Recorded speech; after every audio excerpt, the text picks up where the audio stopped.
ಸಮಮಿತಿ ಅಂದ್ರೇನು, ಇದೇ ಚಿತ್ರದ ಮೇಲೆ ನಾನೊಂದು ಚಿತ್ರ ಬಿಡಿಸ್ತೀನಿ ಅದೇ ಥರ ರೆಫರೆನ್ಸ್ಗೆ.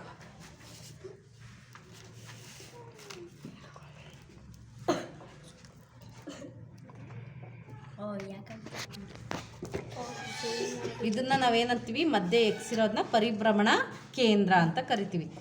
ಇಲ್ಲಿ ಪಿ ಅಂತ ಅಕ್ಷರನ ಕೊಡ್ತೀನಿ. ಈ ಪಿನ ನಾವು ಒಂದು ರೌಂಡ್ ಕರೆಕ್ಟಾಗಿ ತಿರ್ಸೋ ಅಷ್ಟೊತ್ತಿಗೆ ಪಿ ಎಷ್ಟು ಸರಿ ಬರುತ್ತೆ ಅನ್ನೋದು ಅದ್ರದ್ದು ಪರಿಭ್ರಮಣ ಸಮಮಿತಿ ಆಗಿರುತ್ತೆ. ಅಂಡರ್ಸ್ಟ್ಯಾಂಡ್? ನೋಡ್ರಿ ಪಿ ಕಾಣಿಸ್ತಾ ಇದ್ದಾನ ನಿಮಗೆ?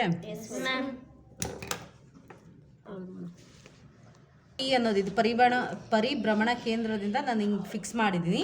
ಫಿಕ್ಸ್ ಮಾಡಿ ಹಿಂಗೆ ರೊಟೇಟ್ ಮಾಡ್ತಿದ್ದೀನಿ. ಕರೆಕ್ಟಾಗಿ ಕೋಯಿನ್ಸೈಡ್ ಆಗಿದೆನಾ ಆ ಪಿ ಅದ್ರ ಜೊತೆಗೆ? ಇಲ್ಲ ತಾನೆ. ಈಗ ಅಂದರೆ ಪ್ರತಿ 90 ಡಿಗ್ರಿಗೆ ಒಂದ್ಸರಿ ಏನಾಯ್ತದು ಕೋಯಿನ್ಸೈಡ್ ಆಯಿತು, ಅಂದರೆ ಸೇಮ್ ಬಂತು, ಒಂದ್ರ ಮೇಲೆ ಒಂದು ಕರೆಕ್ಟಾಗಿ ಕೂರ್ತು. ಮತ್ತೆ ಈಗ ಕೂತಿದ್ದೇನೆ ಇಲ್ವಾ? ಸೊ ಇದು ಎರಡನೇ ಸರಿ ಆಯಿತು. ಮತ್ತೆ ಇದು 3.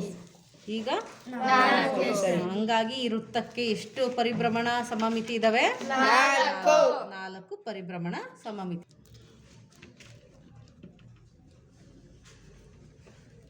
ತ್ರಿಭುಜದ ಬರ್ಕೊಂಡ್ವಿ. ಈ ಪಾಯಿಂಟ್ನ ನಾನು ಏನಂತ ಎಸ್ ಅಂತ ತೊಗೊತೀನಿ. ಓಕೆನಾ? ಅಂಡರ್ಸ್ಟ್ಯಾಂಡ್?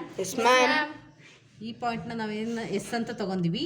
ಈ ಪರಿಭ್ರಮಣ ಕೇಂದ್ರ ಇದರಿಂದ ನಾವು ಒಂದ್ಸರಿ ಹಿಂಗೆ ಸುತ್ತಾಕೊಂತ ಹೋದರೆ ಅದು ಎಷ್ಟು ಸರಿ ಕೋಯಿನ್ಸೈಡ್ ಆಗುತ್ತೆ ಅನ್ನೋದೇ ಅದ್ರ ಪರಿಭ್ರಮಣ ಸಮಮಿತಿ ಆಗಿರುತ್ತೆ. ಈಗ ಎಷ್ಟಾಯಿತು? ಈಗ ಬಂತು ತಾನೆ, ಹಂಗಾಗಿ 1. ಈಗ ಕೋಯಿನ್ಸೈಡ್ ಆಗಿದೆನಾ? ಈಗ ಆಗಿದೆನಾ? ಈಗ 2.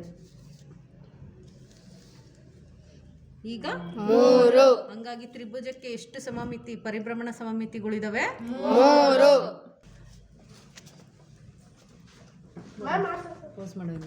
ಏನ್ರಪ್ಪ ಈ ಪಾಯಿಂಟ್ ಇದ್ದ ಈಗ ರೊಟೇಟ್ ಮಾಡ್ಕೊತ ಹೋಗೋಣ. ಇದನ್ನ ಏನಂತ ಬರೆಯೋಣ, ಯಾಕಂದ್ರೆ ಕನ್ಫ್ಯೂಸ್ ಆಗುತ್ತೆ. ಸೊ ನಾವು ಟಾಪಿಗೆ ಯಾವ್ದಾರು ಒಂದು ಲೆಟರ್ ಕೊಟ್ಟಿರಬೇಕು. ಅಂಡರ್ಸ್ಟ್ಯಾಂಡ್? ವಿ ಅಂತ ತೊಗೊಂಡಿದ್ದೀನಿ. So let it be.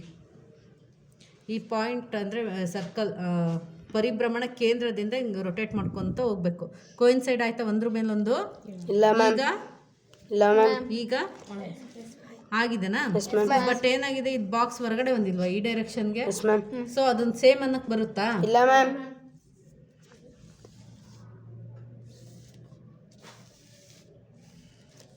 ಈಗ ಅಂದ್ರೆ ಒಂದು ಕಂಪ್ಲೀಟ್ ರೌಂಡ್ ಆದ್ಮೇಲೆ ಅದು ಒಂದ್ರ ಮೇಲೆ ಒಂದು ಕೋಯಿನ್ಸೈಡ್ ಆಗೋದು. ಹಂಗಾಗಿ ಇದಕ್ಕೆ ಎಷ್ಟು ಪರಿಭ್ರಮಣ ಸಮಮಿತಿ ಇದೆ? 1.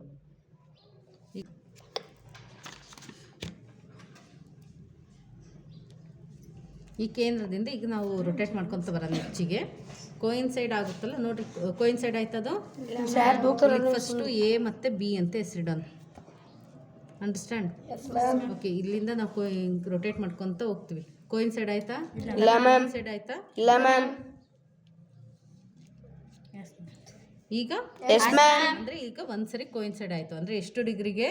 180 ಡಿಗ್ರಿ ಒಂದ್ಸರಿ ಕೋಯಿನ್ಸೈಡ್ ಆಯ್ತು. ಮತ್ತೆ ಹಿಂಗೆ ಹೋದ್ರೆ ಕೋಯಿನ್ಸೈಡ್ ಆಯ್ತಾ? ಇಲ್ಲ ಮ್ಯಾಮ್.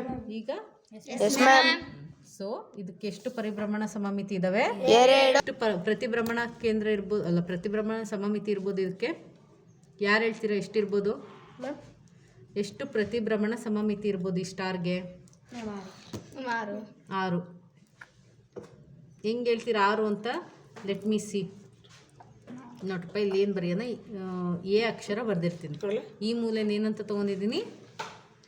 ಏನು ಎ ಅಂತ ತೊಗೊಂಡಿದ್ದೀನಿ. ಸೊ ಈ ಪಾಯಿಂಟ್ ಪ್ರತಿಭ್ರಮಣ ಕೇಂದ್ರದಿಂದ ತಿರುಗಿಸ್ಕೊತ ಹೋಗೋಣ. ಈಗ ಒಂದಕ್ಕೊಂದು ಕೋಯಿನ್ಸೈಡ್ ಆಯ್ತಾ? ಸೊ ಅದಕ್ಕೆ ಅದೆಷ್ಟಾಯ್ತು? 1. 2. 3.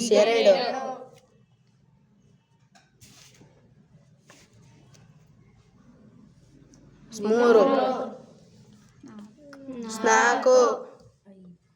5. ಸೊ ಮತ್ತದು ಅಲ್ಲಿಗೆ ಬರೋ ಅಷ್ಟಕ್ಕೆ 6.